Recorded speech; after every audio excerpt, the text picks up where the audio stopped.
que el infarto es la etapa final o el punto final de un proceso que lleva décadas. Los infartos no se producen en general de un día para otro, sino que es la culminación de una patología que puede comenzar incluso desde el mismo momento en que el huevo de la madre es fertilizado por el espermatozoide del padre. Créanlo o no, hay evidencia bastante contundente de que hay gente genéticamente más proclive a tener infartos al corazón. Entonces, luego, pero déjenme echarles un poquito una historia, porque siempre he creído que cuando uno habla de ciertos temas médicos o científicos, cuando uno los cuenta en forma de historia, resultan más entretenidos. Entonces, lo que voy a narrar ahorita es lo que se llama la historia natural de una enfermedad. Y la historia natural de una enfermedad es eso, ver cómo evoluciona una persona sana hasta llegar a enfermarse. Esa enfermedad puede ser súbita, como en el caso de una infección, un traumatismo, o puede ser un proceso crónico, lento, progresivo, en el cual lo que uno ve es la etapa final ya cuando el paciente se ha hecho sintomático. Pero mientras no, a pesar de que la persona se considera sana, porque no tiene síntomas ni signos, la persona ya está desarrollando la enfermedad. Entonces voy a hablarles aquí de la historia que yo recuerdo bastante de mi primer paciente con un infarto al miocardio. Yo tenía 22 o 23 años de edad, estaba en un hospital haciendo mi guardia como interno y llegó Juan. Juan era un hombre como unos 52 años y llegó a la emergencia caminando. Básicamente no parecía un hombre muy enfermo, no se estaba quejando de mucho dolor. Y fíjense que esto es interesante. Juan no se estaba quejando. Eso no significa que no tenía dolor. Tuvo una diferencia interesante en algunos casos de infarto. Juan llega, se sienta a esperar y eventualmente lo pasan y como no sabíamos la gravedad de lo que estaba pasando, Juan empieza a contarme su historia. Y él me dice que esa noche, que ya tenían varios días, que cuando se paraba y caminaba tenía dolor en el pecho. Pero ese dolor en el pecho era como una opresión.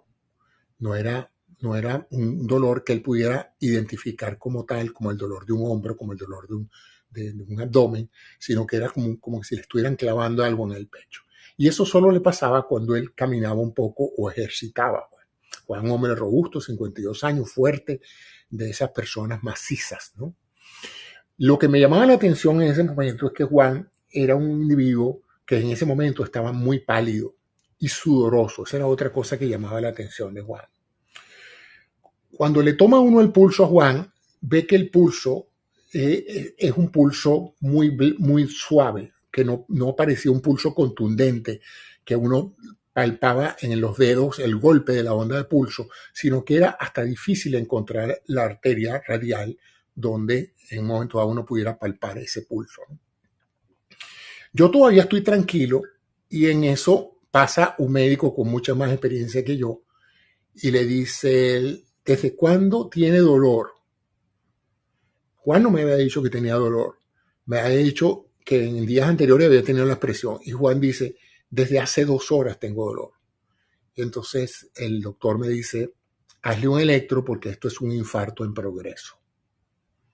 A mí me causó una enorme impresión, como era que yo estaba hablando con un señor y resulta que este señor, que no había visto nada diferente, ya yo le había palpado el pulso y mi única observación era un pulso débil, que le dijera que esto era un infarto en evolución. Efectivamente le hicimos un electro, efectivamente tenía todo el patrón electrocardiográfico de un infarto, inmediatamente lo pasamos a una unidad de cuidados coronarios y eventualmente le harían una evaluación de las coronarias para ver si se justificaba hacer una intervención quirúrgica o meterle un stent. Pero lo interesante es que después le pregunté al médico, ¿cómo hizo usted el diagnóstico? Y me dice, ¿tú le viste la cara a ese señor? Sí. Bueno, esa cara se llama rostro de muerte inminente. Y uno no se puede guiar porque el paciente diga que tiene o no mucho dolor.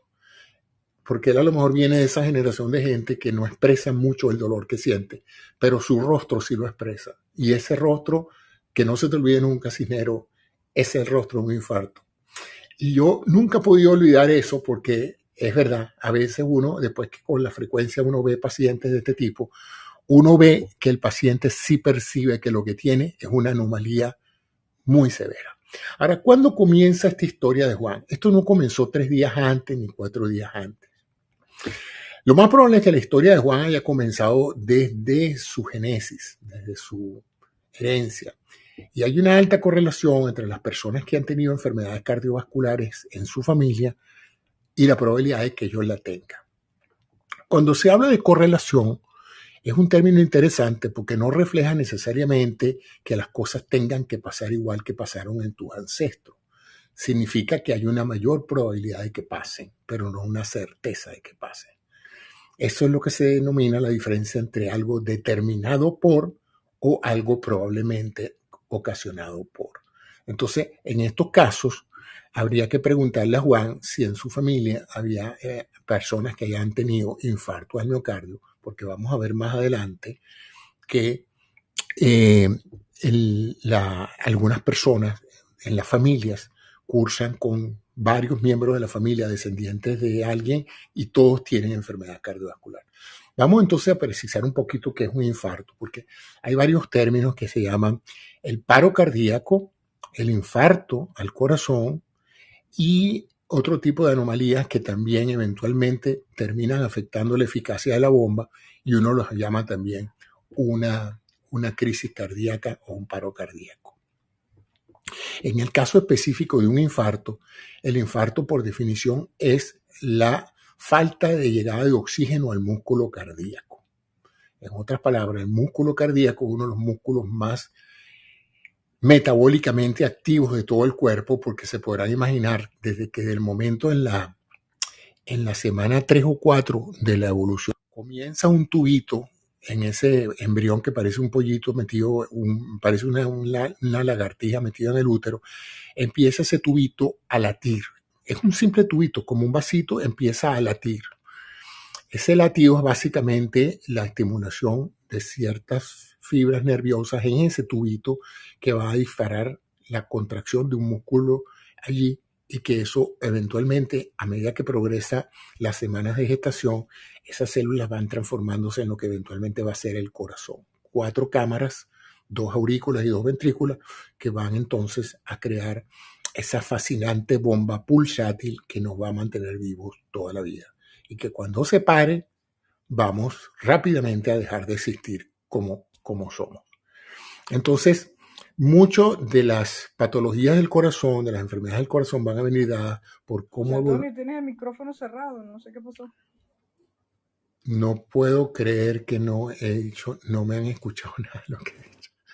Debo tener como media hora hablando, qué lástima. Bueno. No, ha sido hace un minuto, menos de un minuto. Ok, entonces no sé qué pasó. Bueno, espero que haya. ¿Por dónde me quedé? Porque no sé si les estaba describiendo cómo se origina el corazón en el embrión a partir de las 3 o 4 semanas.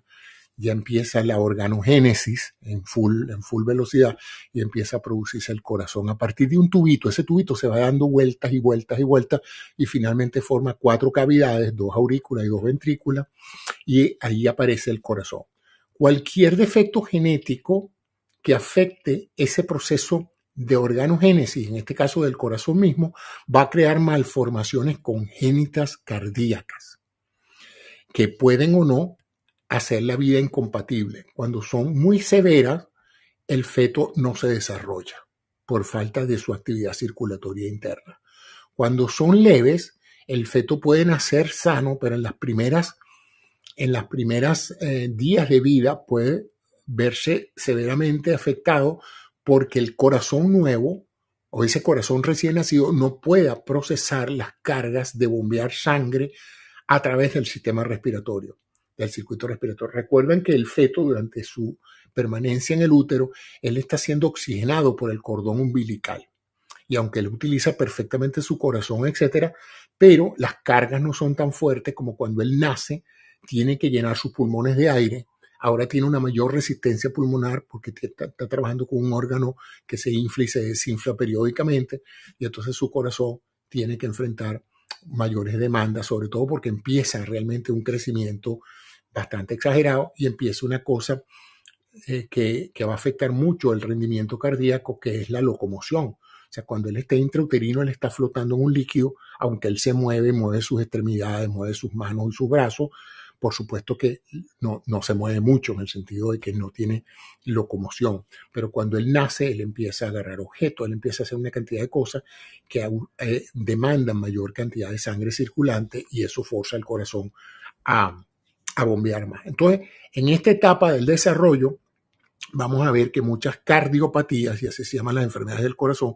aparecen y son de origen eh, eh, neonatal, o sea, son congénitas porque vinieron en los genes, pero a veces no son necesariamente congénitas, sino son simplemente malformaciones que acontecieron por algunos defectos de la organogénesis. Es decir, sus genes están bien, pero la manera en que se configuró el corazón en ese proceso de formación interna dentro del útero no fue adecuada. Entonces, ¿qué pasa?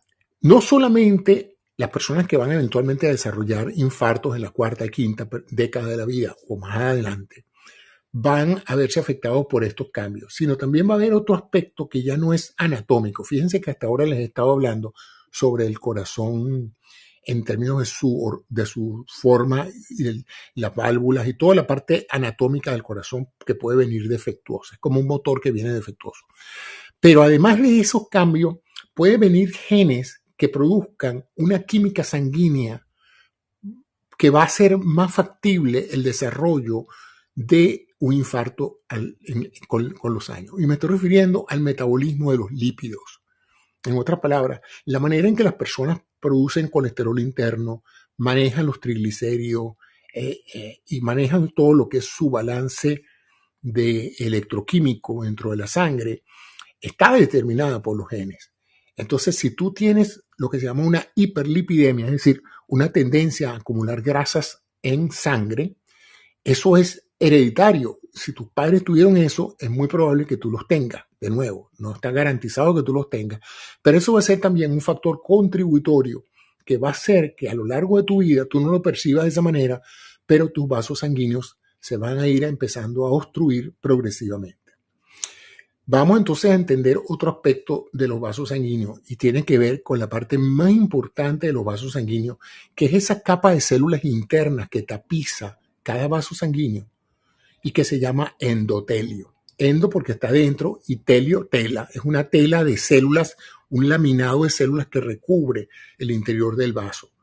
Y que al principio no se le daba mucha importancia en medicina, simplemente se decía que todo vaso tenía 3 capas. El endotelio, una capa media muscular y la adventicia, que era una capa periférica. Eran como un cable de tres, como un conductor de 3 capas, y eso era todo. Se pensaba que no tenía mayor influencia en las enfermedades.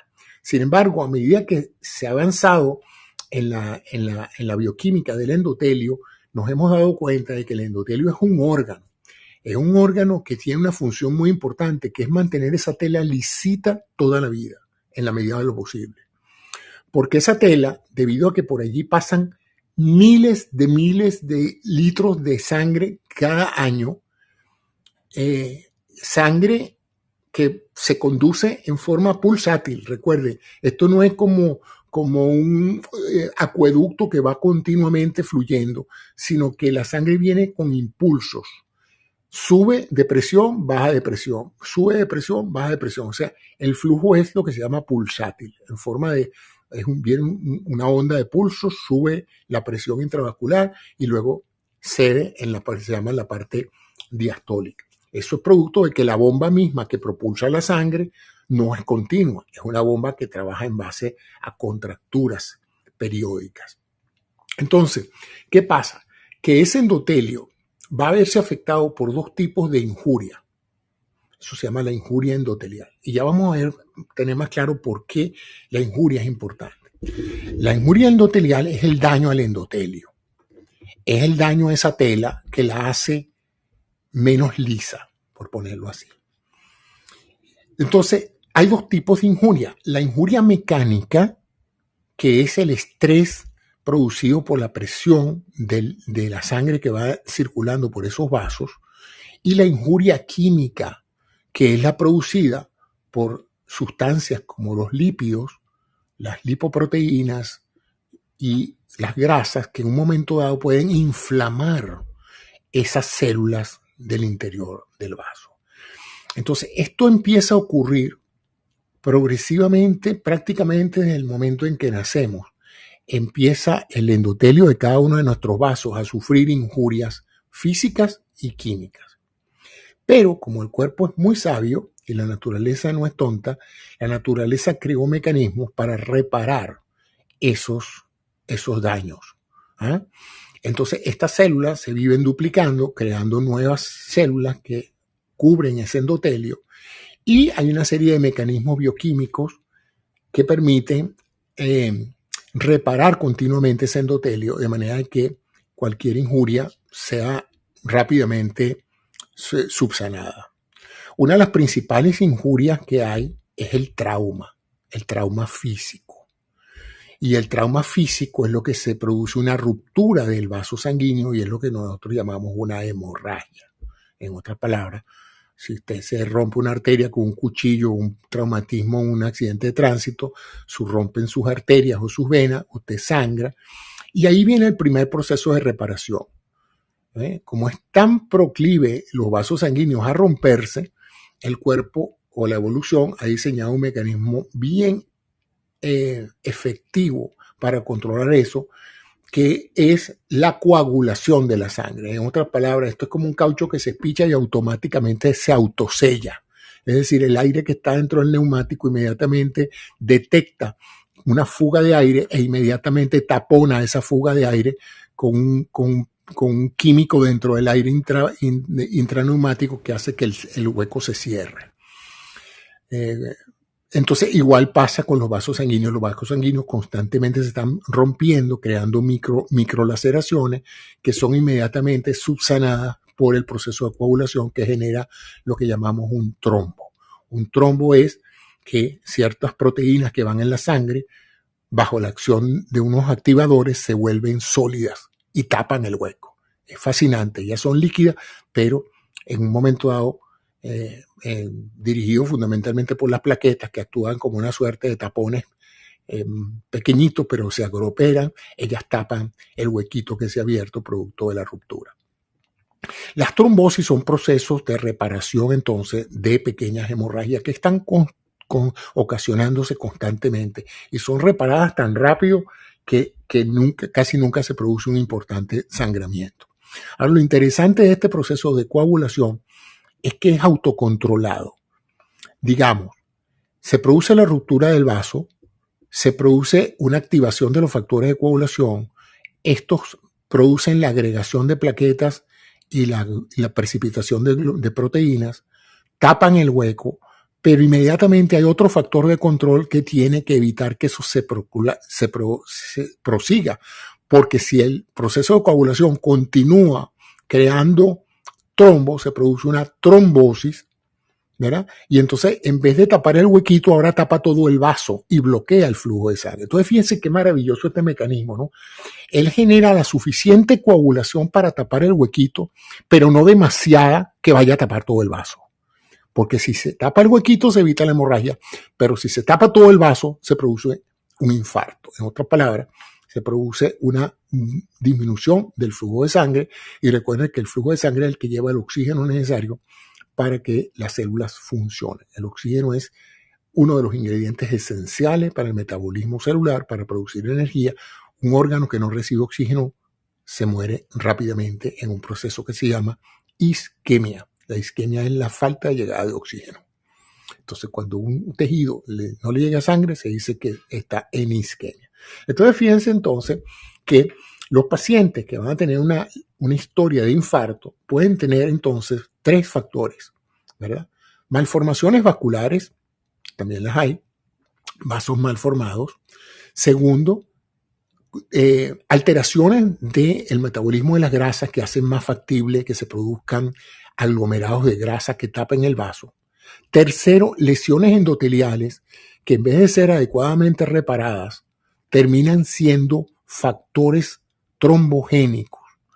Trombogénico significa capacidad de generar trombos. Las personas pueden vivir muchos años con estos procesos porque en general estos depósitos de grasa en las lesiones endoteliales van poco a poco acumulándose. Y el cuerpo, pues evidentemente, tiene una serie de mecanismos de control para que la sangre siga fluyendo con buen volumen. ¿Cómo lo hace? Aumentando la presión. Ese proceso de deposición de grasas en el interior de los vasos se llama aterogénesis. Génesis de ateroma.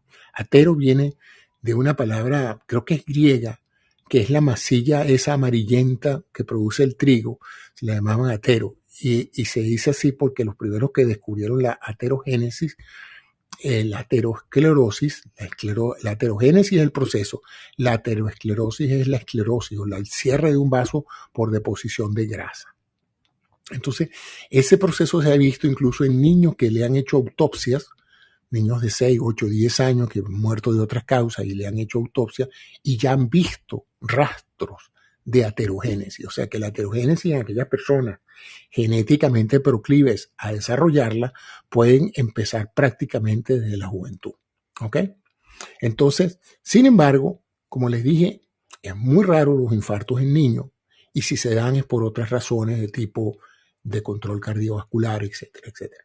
Entonces, ese es uno de los aspectos fascinantes de esto. Más adelante, esa obstrucción va a ser lo que se llama hemodinámicamente significativa. ¿Por qué usamos el término hemodinámico? Para reflejar que se ocluya el vaso un 15%, un 20%, no significa un gran daño al final para el tejido que irriga. Pero cuando ya la estenosis o la obstrucción supera el 60-70%, ya ahí se compromete el volumen total de flujo y ahí sí es verdad que hablamos de una estenosis hemodinámicamente significativa. ¿Por qué tengo que hacer esta aclaratoria? Porque vamos a ver más adelante que hay situaciones donde los médicos vemos vasos tapados, pero no los operamos porque todavía no están tan tapados para comprometer el flujo. Entonces se deja el riesgo quirúrgico solamente para aquellos vasos sanguíneos que están severamente tapados y donde la corrección quirúrgica puede hacer que la sangre llegue a los tejidos afectados. El músculo cardíaco, como les dije, es un músculo de alto consumo de oxígeno, porque imagínense ustedes, está latiendo durante toda la vida de uno, con un gasto metabólico muy alto. Él recibe esa dosis de oxígeno a través de una circulación propia dentro del músculo que se llama la circulación coronaria.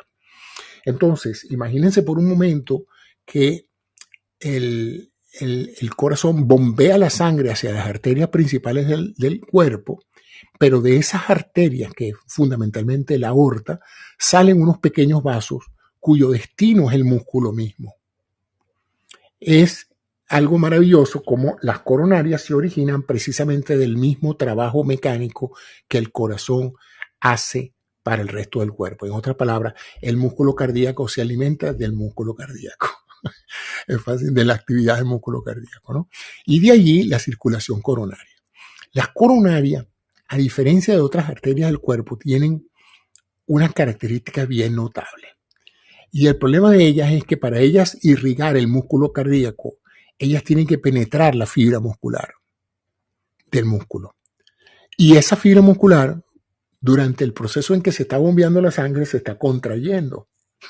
O sea que ellas tienen que literalmente perfundir un tejido justo en el momento en que se está contrayendo, lo cual mecánicamente no es posible porque las arterias se exprimen. Entonces ellas tienen que literalmente perfundir el corazón justamente cuando él se relaja y no cuando se contrae. Todo esto se los digo para que tengan una idea del tremendo estrés mecánico que tienen unas arterias que tienen por función llevar oxígeno a un músculo que se está contrayendo mientras ellas lo están irrigando. Entonces, eso hace a las arterias coronarias un poco diferente a las otras arterias y sumamente estresadas. Como ese músculo es tan importante, no hay una sola, hay varias arterias coronarias. Y cuando de alguna u otra manera el corazón necesita más más perfusión, el corazón aumenta mucho la cantidad de arterias a través de lo que se llaman vasos colaterales y las dilata. Todo esto está controlado por un fascinante mecanismo eléctrico y hormonal. Eléctrico porque el corazón, para llevar ese conteo de contracción, le llegan impulsos eléctricos por vía de nervios que se llaman autonómicos, porque no están bajo el control de uno no puede a voluntad parar el corazón. En otras palabras, hay centros en el cerebro que mantienen activamente funcionando esa bomba. Y luego hay una red interna de conductores, fibras musculares, pero que se han especializado no en contraerse, sino en conducir electricidad, y entonces ellas disparan el potencial necesario para que el músculo se contraiga y bombee la sangre. De tal manera de que eso es una forma de control. Pero no es la única. Hormonas como la adrenalina, por ejemplo, aumentan la frecuencia cardíaca y aumentan la contractilidad. El corazón, como bomba, se puede, evaluar en dos áreas. ¿Qué tanto late y cuán fuerte late? El cuán fuerte late se llama inotropismo o contractilidad cardíaco. Es cuánta sangre sale cada vez que el corazón se contrae. Usualmente 70, 80 mililitros de sangre, dependiendo del tamaño del corazón. El corazón de un atleta de alto performance, se contrae mucho más y bombea mucho más sangre por contracción. Pero la segunda variable es la temporal. ¿Cuántas contracciones por minuto bombea? Entonces, típicamente, un atleta que bombee mucha sangre cada vez que se contrae el músculo tiene una frecuencia que no tiene por qué ser tan alta, 60, 70 latidos por minuto.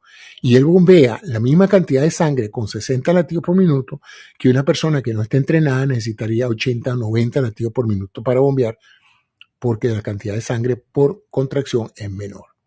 Todo esto es lo que se llama el performance del corazón. A través de la vida, como todo músculo, su eficacia va a estar dada por qué tanto y qué tan bien lo usemos, cómo lo alimentemos y cómo lo protejamos. ¿Ok? Esto es una bomba que hay que cuidar porque de ella depende nuestra vida. Ella es la que suministra lo necesario para que nosotros funcionemos, y nosotros me refiero al cerebro, que es el órgano que consume más oxígeno por unidad de tejido de todo el cuerpo. Las células que más consumen oxígeno por unidad de tejido de cerebro, en este caso del órgano, es el cerebro. Y el segundo, el corazón. Es impresionante el gasto metabólico que ellos tienen. Entonces, la única función básica del corazón es bombear sangre suficiente para todo, pero primariamente para el corazón. Esto es tan verdad que cuando falta la sangre, cuando el corazón no funciona, todo se reorganiza para que la mayoría del flujo sanguíneo vaya al cerebro. Se sacrifica el flujo renal, el flujo hepático, el flujo intestinal. En otras palabras, se le cortan los servicios a todos los otros órganos con tal de mantener la sangre llegando al cerebro. Porque si el cerebro se va todo.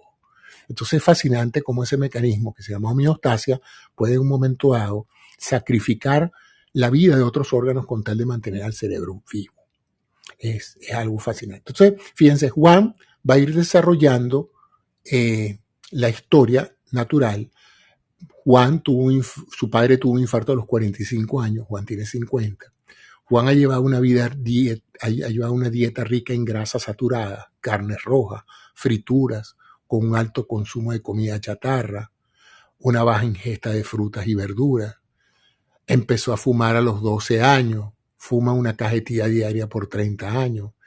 El cigarrillo, la nicotina y otros químicos inhalados por la vía respiratoria fluyen a nivel de los vasos sanguíneos capilares pulmonares, irritan el endotelio, lo inflaman, lo injurian.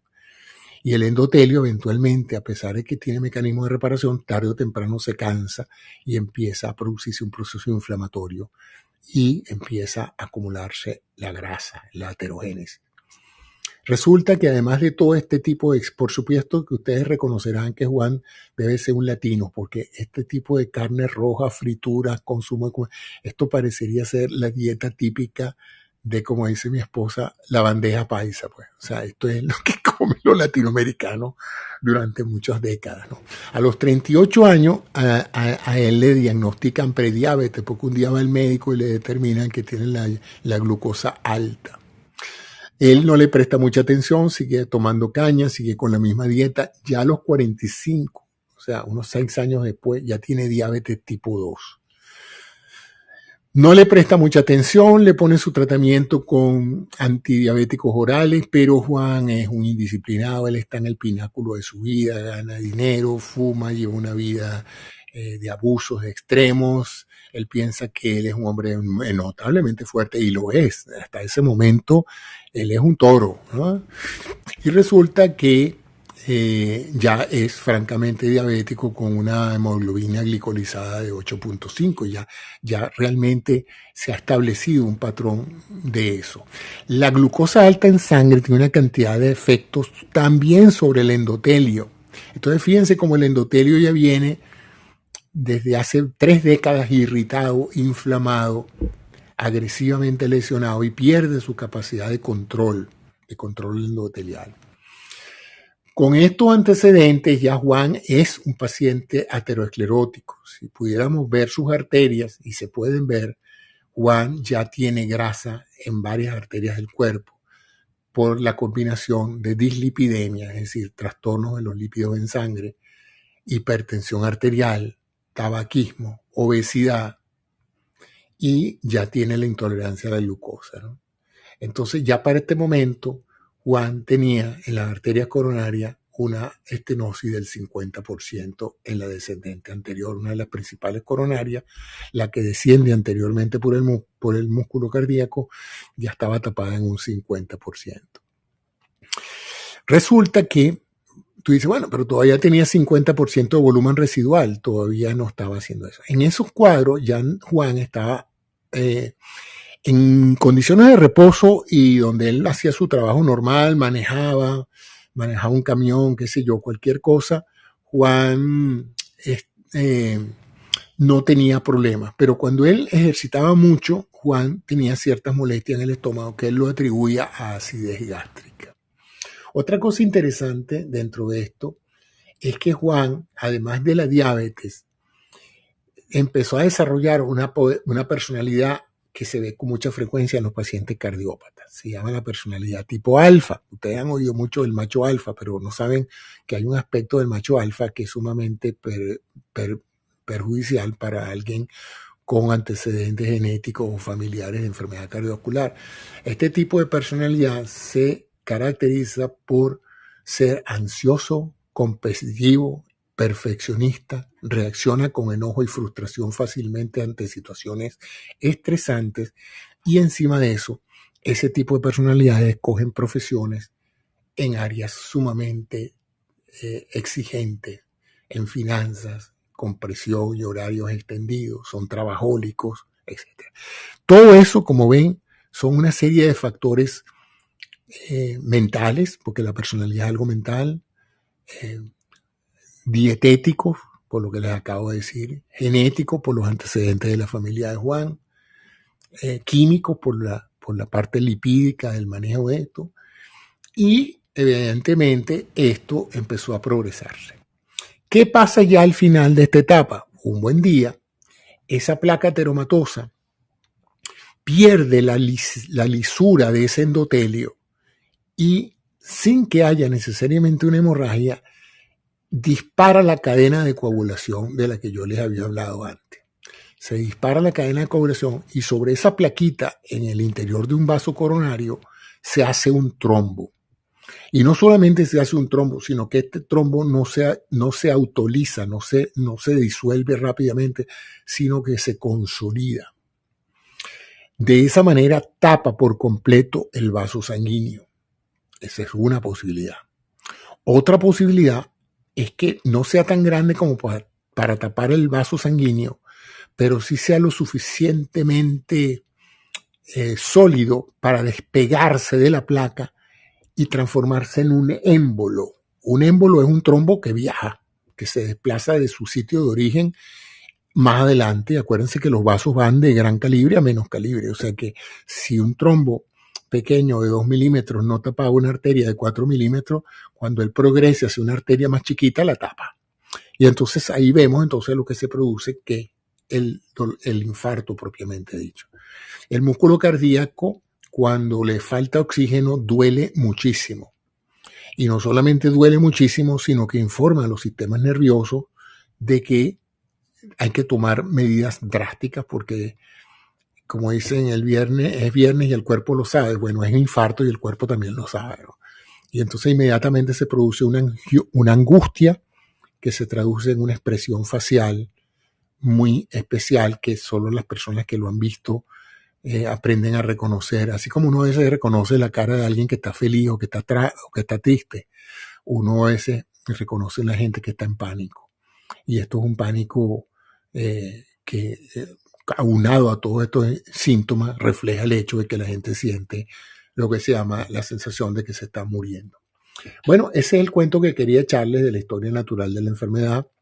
En esos casos, Juan fue de inmediatamente, se le sacaron muestras de sangre, se le hizo un electrocardiograma. El patrón de comportamiento eléctrico del corazón cambia cuando el músculo está isquémico, cuando el músculo se ve afectado. Muchos de los síntomas van a depender de dos cosas: el territorio vascular afectado, es decir, y el número de vasos afectados. Como les dije, hay varias coronarias, de manera de que si no se tapa una, si no se tapan dos o tres, pues va a haber un gran territorio cardíaco comprometido y el músculo que está isquémico no se contrae bien.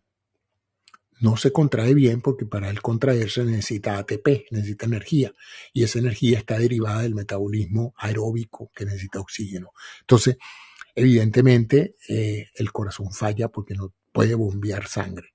Y uno de sus síntomas hemodinámicos más claros es la caída de la presión arterial, el intento del cuerpo de aumentar la frecuencia para ver si puede compensar esta caída, pero eventualmente empieza la pérdida de funciones, en particular la pérdida de la conciencia, ¿no? Si no llega suficiente sangre al cerebro, el cerebro inmediatamente se produce un shock cardiogénico, ¿no?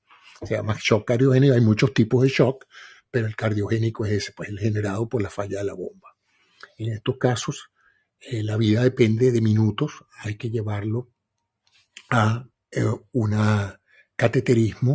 cateterismo que es combinación diagnóstico y tratamiento.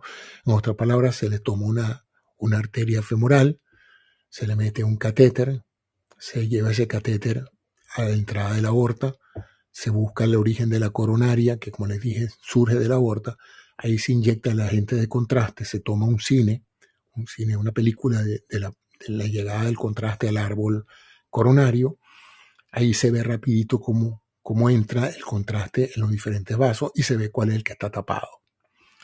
En pacientes que han tenido esos cuadros progresivamente, a veces hay circulación colateral que limita la extensión del infarto. Esa es la razón por la cual un infarto es más sobrevivible a los 60, 70 años que un infarto de gente joven. Porque un infarto de una persona que ha tenido isquemia coronaria por muchos años le ha dado tiempo de hacer canales colaterales para suministrar oxígeno al área afectada. Pero el hombre joven que no tiene esos canales colaterales, cuando se le tapa la arteria, que es el músculo todo, se vuelve isquémico e inmediatamente empieza el proceso de deterioro. Si la isquemia dura mucho, entonces se produce lo que llamamos necrosis, se muere el músculo. Ya cuando se muere el músculo es irreversible, ese pedazo de la bomba no funciona, ese cilindro del motor no funciona, y esos son los pacientes que son eventualmente candidatos a un trasplante de corazón o al uso de un corazón extracorpóreo, de un corazón artificial, pero ya la bomba no le funciona, ¿no? Entonces, entonces fíjense, el proceso es lesión vascular crónica inflamatoria de tipo química, el estrés de la presión arterial, los malos hábitos de vida que condicionen una química sanguínea pésima para mantener esos vasos libres, y eventualmente entonces una personalidad que también fomenta el estrés, la hipertensión arterial, el trabajo agobiante.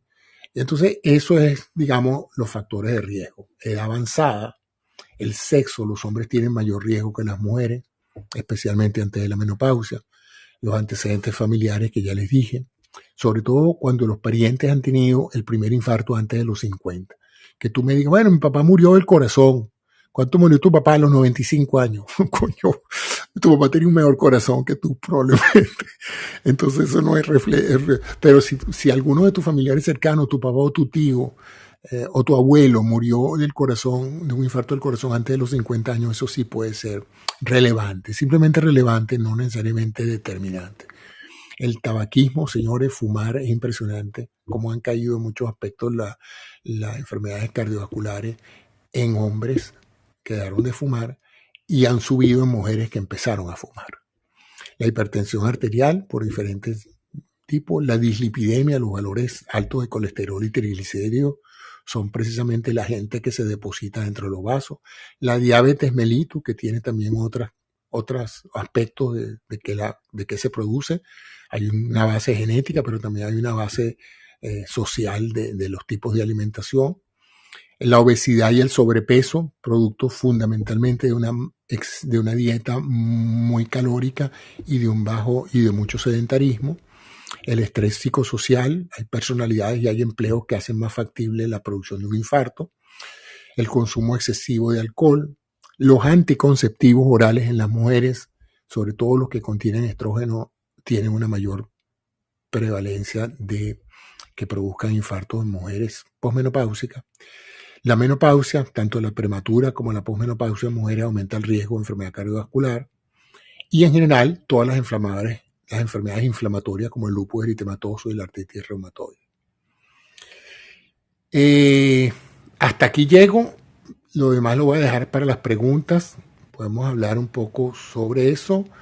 La incidencia de muerte por infarto del corazón ha bajado sustancialmente en los últimos años con la angioplastia, es decir, la rápida inserción de una malla dilatadora en el interior de los vasos tapados que permita perfundir el músculo que estaba isquémico, y la cirugía de bypass, que es básicamente saltarse. Bypass es saltarse la obstrucción y crear un puente entre la arteria proximal y la distal, saltándose la oclusión.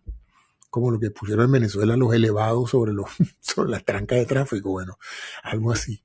Y esa cirugía se ha hecho muy común, la angioplastia también. Hay cirujanos que las hacen en segundos, tienen una enorme habilidad conduciendo ese catéter. Los catéteres cada día son más inteligentes en el sentido de que son más fáciles de manipular, de tal manera de que, habiendo yo sido una vez un candidato a esto, porque a mí me hicieron esto, no porque tuviera una enfermedad cardiovascular, sino porque pensaban que la tenía, porque estaba muy gordo, porque estaba diabético y porque en una prueba de esfuerzo no la pude completar. La prueba de esfuerzo es someter al corazón a un esfuerzo por encima del nivel habitual de uno para ver si se producen cambios isquémicos. En el caso mío fue un falso positivo, o sea, dio positivo, pero no porque yo tenía enfermedad coronaria. ¿Cómo lo supieron? Bueno, me metieron en una mesa de angioplastia, me pusieron el catéter, me hicieron un angiograma coronario, se dieron cuenta que mis arterias estaban bien y me sacaron y no pasó nada. Pero cuando me dijeron, vamos a hacer este estudio, yo tuve que firmar el hecho de que si encontraban algo, o me ponían un stent, si era posible, o si no, iba directo a una cirugía de bypass. Ese es ahorita el curso clínico de esto. El tratamiento rápido es quitar el dolor, entonces se dan analgésicos fuertes, se estabiliza el paciente, se le baja la frecuencia, se le baja la presión arterial si la tiene muy alta, y ahí directo a la suite de angiografía para hacer una coronariografía. Y se le dan anticoagulantes también, muy importante, se le ponen una aspirina. Si ustedes ven a alguien con un dolor y eso, pónganle una aspirina. Y si tienen nitritos, o sea, nitroglicerina, se le pone una pastillita vasodilatadora debajo de la lengua. Eso actúa extraordinariamente rápido y permite en un momento dado vasodilatar lo que se pueda dilatar de la circulación coronaria. Bueno, he terminado lo que les iba a decir. Gracias, Mande, por haberme entusiasmado a hablar de esto. Y ahora soy todo oído. Cualquier pregunta que tenga, soy a la hora. Juanpa quiere hacer una pregunta. José Antonio. Qué rico la charla, qué lástima que llegué tarde, pero bueno, y no está grabándose. Una pregunta que te quería hacer, para quitarme de duda, porque yo siempre se lo digo a todo el mundo, porque yo estoy muy consciente de lo que es un infarto, porque algo de eso, estoy estudiándolo. Es cierto, y para asegurar y para que la gente la escuche, la gente que hace ejercicio y se cuida y realmente tiene su tonicidad muscular al día, antes de los 40 años, antes de los 45 años, qué sé yo, un infarto, si por cualquier cosa le sucedería, el corrientazo llega de base a punta de un solo golpe y se acabó, se lo fulmina. Y ahorita lo decías que también la gente mayor, tipo 60, tipo 70, 80, que a veces hasta le dan como 3 4 infartos, pero es por la flacidez de la base del corazón, que es donde ocurre todo este peo. ¿Estoy en lo cierto? Sí, fíjate que no hablé de algo que es las arritmias. O sea, si el infarto toca un territorio del corazón por donde se conducen los impulsos que controlan el ritmo cardíaco, además de la insuficiencia cardíaca porque la bomba no se contrae efectivamente, tenemos la arritmia, que es el famoso paro cardíaco.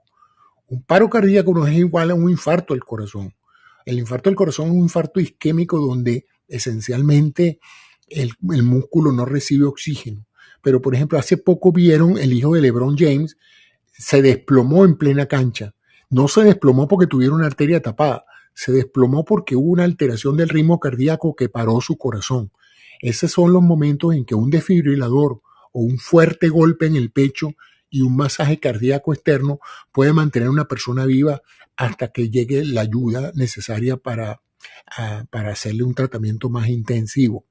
Entonces no hay que confundir que el corazón se pare por un trastorno de ritmo y eso es muy factible. Ese es usualmente lo que la gente dice, pero fulanito, tanto que se cuidaba y tan sano que se veía y de repente le dio un infarto. Sí, en realidad no le dio un infarto, le dio un paro cardíaco, hizo una arritmia fatal, el corazón se desorganizó, al desorganizarse, por supuesto que deja de bombear efectivamente, y al dejar de bombear efectivamente no solamente se vuelve isquémico el corazón, se vuelve isquémico el cerebro y todos los órganos.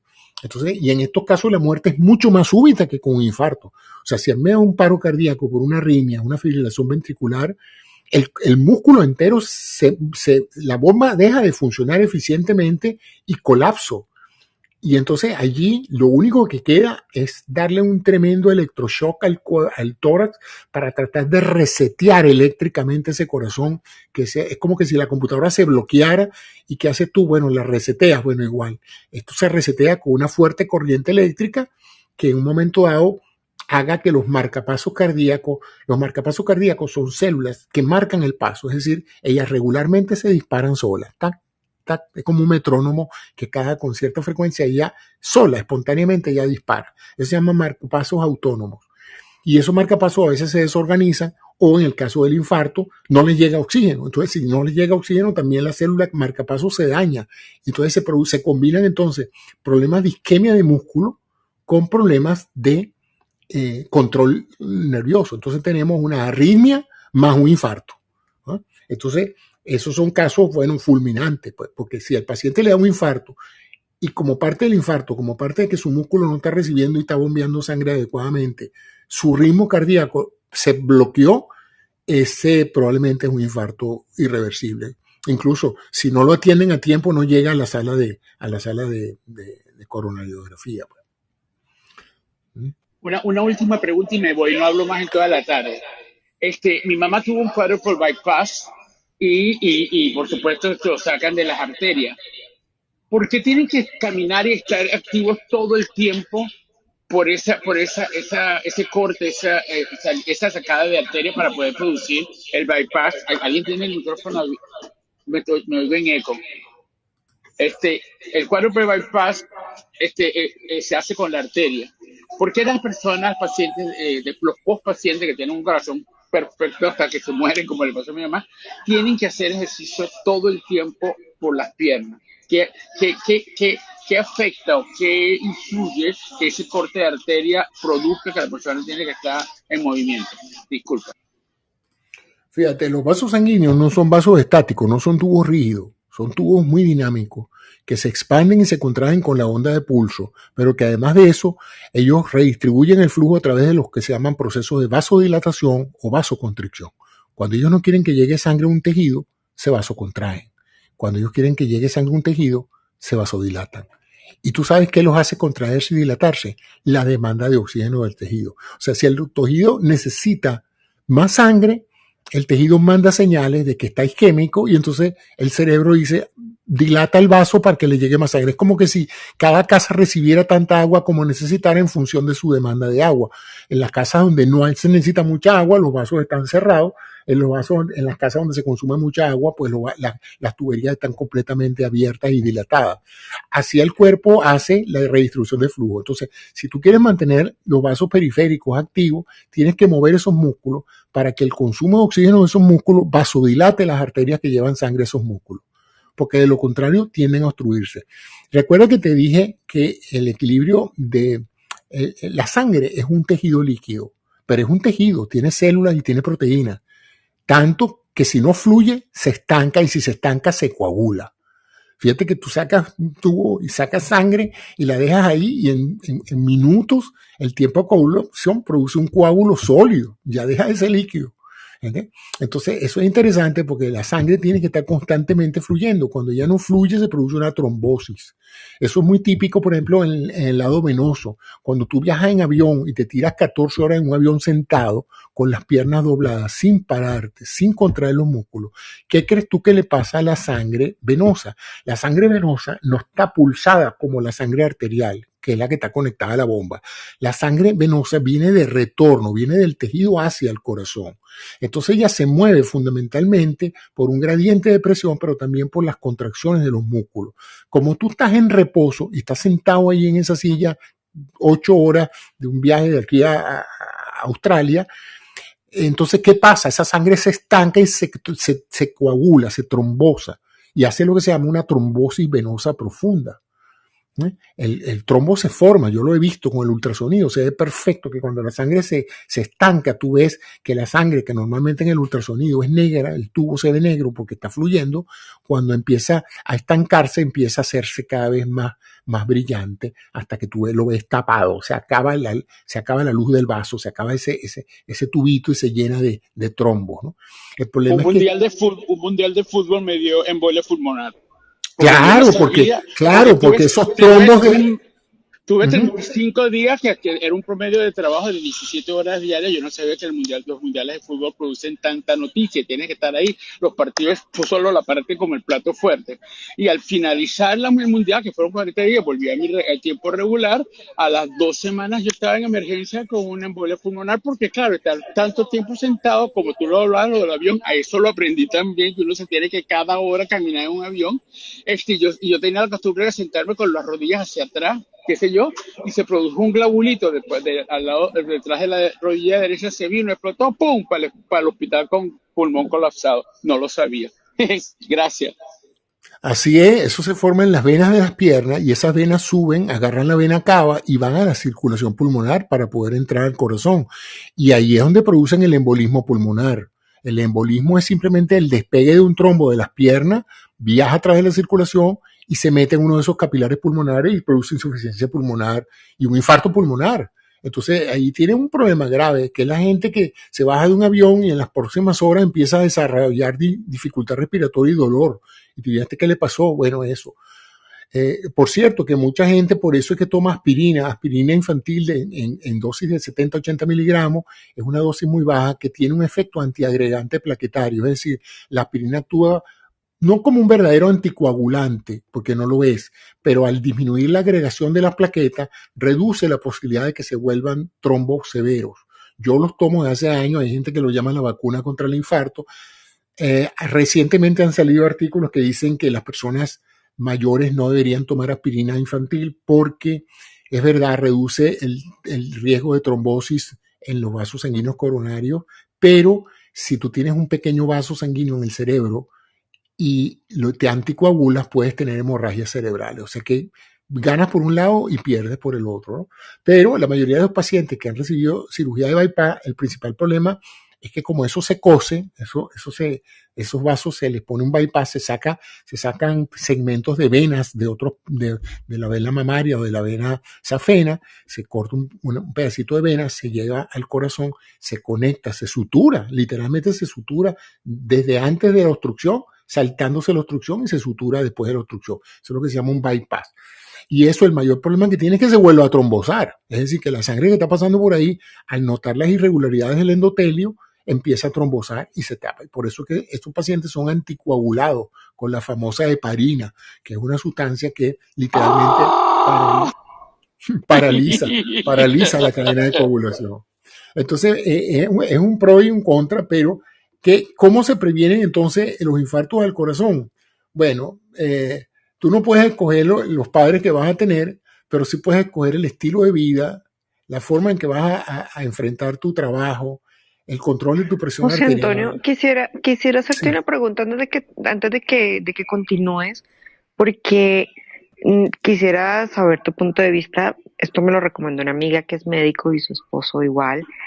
Para viajar, yo empecé a usar ya hace varios años media o calcetines de compresión y sí me han ayudado mucho en cuestión de, siempre me bajaba muy inflamada de los aviones, obviamente pues, en vuelos bastante largos, pero sí he notado la diferencia de esa disminución de la hinchazón, pero no sé qué tan recomendable sea. Yo las uso siempre, o sea, yo me subo al avión, apenas me siento, mis medias. Y antesito de Mira, bajarme, me las quito. funcionan tanto que los pilotos de casa las usan. Es más, todas las piernas del piloto de casa Ah, están presionadas. Fíjate, los vasos sanguíneos arteriales son de alta presión y como son de alta presión, digamos, la pared del vaso es fuerte y es resistente y mantiene el calibre del vaso. Pero las venas no, las venas son más flácidas y se llaman vasos de contención porque ellos se dilatan bastante. Las medias tienen el propósito de no darle mucho espacio a la vena para que se dilate, porque mientras más dilatación, más chance de que se coagule.